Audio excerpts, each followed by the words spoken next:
తీసుకొచ్చారు sir. 50 years నుంచి కూడా 300 acres చేశారండి. ఈ 5 years కనీసం 5 ఎకరాలు లేదండి. 5 సంవత్సరాలు వాళ్ళకి ఇన్సెంటివ్ ఇచ్చి వీళ్ళందరూ డైవర్ట్ చేసేస్తే మొత్తం ఆయిల్ పంప్కి వెళ్ళిపోతారు. వీళ్ళంతా తల పర్లేదు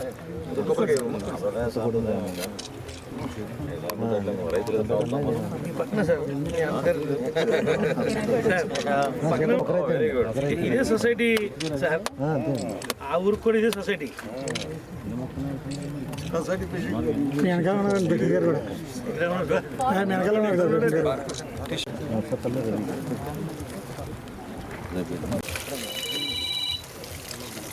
మంచిగా పెంచాలి.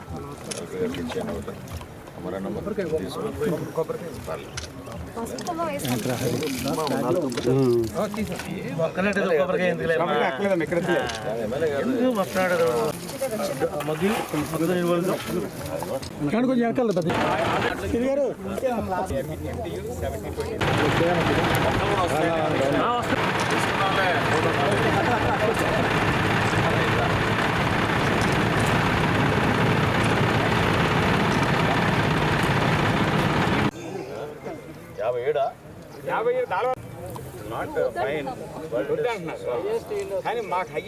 చేసుకున్నాము.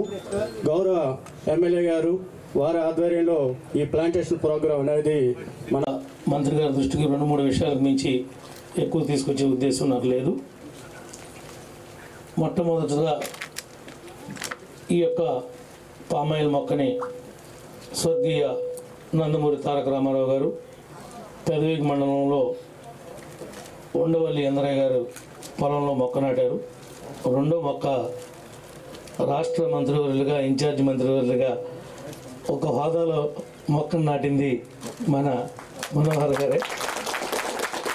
ఇది కావాలని మనం ప్లాన్ చేసుకుని ఫోటోల కోసమో లేదంటే జిల్లాకు వచ్చాం కాబట్టి ఏదో అడ్రస్ చేయాలి కాబట్టి ఒక మాట చెప్పి వెళ్ళిపోదామనో కాదు. దీని మీదే ఈ ఫ్యాక్టరీస్తో సైంటిస్టులతో రీసెర్చ్ సెంటర్లో స్వయంగా నేను వాళ్ళతో 2-3 గంటలు మాట్లాడాలి. క్షుణ్ణంగా ఆయిల్ ఫామ్ గురించి తెలుసుకోవాలి. మనం 5వ స్థానంలో ఉన్నటువంటి రాష్ట్రంలో జిల్లాని జీడిపి పెంచే దానిలో 3వ స్థానానికి తీసుకురావడం కోసం అహర్నిశలు మనం కష్టపడాలి. మీ దగ్గర ఏమైనా వినూతనంగా ప్లాన్స్ ఉంటే చెప్పండి. ప్రభుత్వంతో చర్చించి దాన్ని ఇంప్లిమెంట్ చేద్దామని చెప్పి మనోహర్ గారు ఎక్కువగా ప్రోత్సహిస్తూ ఉన్నారు. మన దగ్గర ఉన్నటువంటి ప్రధానమైనటువంటి వనరుల్లో ఈ రోజున ఆయిల్ ఫామ్ను కొట్టింది ఇంకొకటి లేదనేటువంటి ఉద్దేశంతో దీన్ని ఎంచుకోవడం జరిగింది.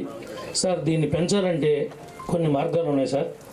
డెల్టా మండలాల్లో దీన్ని ప్రమోట్ చేయాలి అంటే మనము సమ్మర్లో కాలువ కట్టేస్తున్నాం సార్. కాలువ కట్టేసినప్పుడు ఆ చెట్లకి ఆ సమ్మర్లో నీళ్ళు లేక ఇబ్బంది పడేటువంటి పరిస్థితి ఉంది సార్. కొద్దిగా మనం వాళ్ళకి ఆ రోజుల్లో కూడా 15 రోజులకు ఒక తడి ఎవరైతే ఆయిల్ ఫామ్ వేశారో వాళ్ళకి ఇస్తామని చెప్పి ఒక ఇన్సూరెన్స్ ఇవ్వాల్సి ఉంటుంది సార్. ఇంకా 2027 నాటికైతే మాత్రం మనకి ఈ డెల్టా మండలాల్లో నీళ్ళ కొరత అనేది రాదు సార్. మనకి ఇప్పుడు గోదావరి దాకా వెళ్ళి విజయశ్వరం నుంచి మాకు నీళ్ళు రావక్కర్లేదు సార్. మా దిందులూరు మండలం కానీ పెదవేగి మండలం కానీ పెదపాడు మండలానికి కూడా ఇక్కడి నుంచే వెంట్స్ ఉన్నాయి సార్.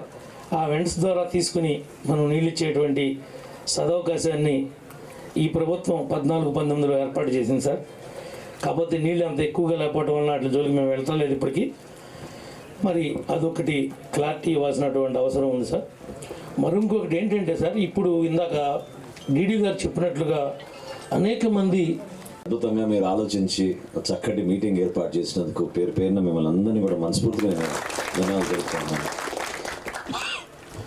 సమస్యలపైన మాట్లాడుకోవడం అనే కోసం అనేక వెళ్ళారు.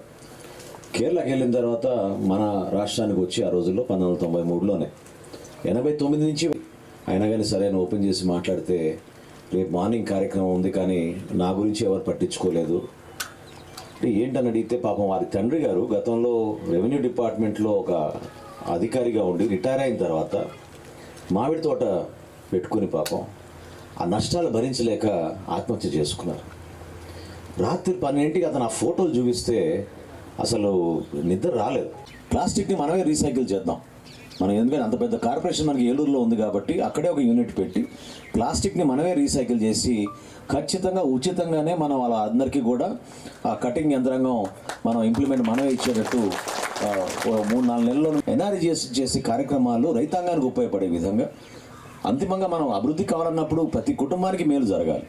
సో జాతీయ ఉపాధి హామీ పథకం కింద ఖచ్చితంగా రైతాంగానికి మనం అనుసంధానం చేసే విధంగా ఎన్ఆర్జీఎస్ తీసుకెళ్తే బాగుంటుందనే ఆలోచన అనేక సందర్భాల్లో మాట్లాడుకున్నాం.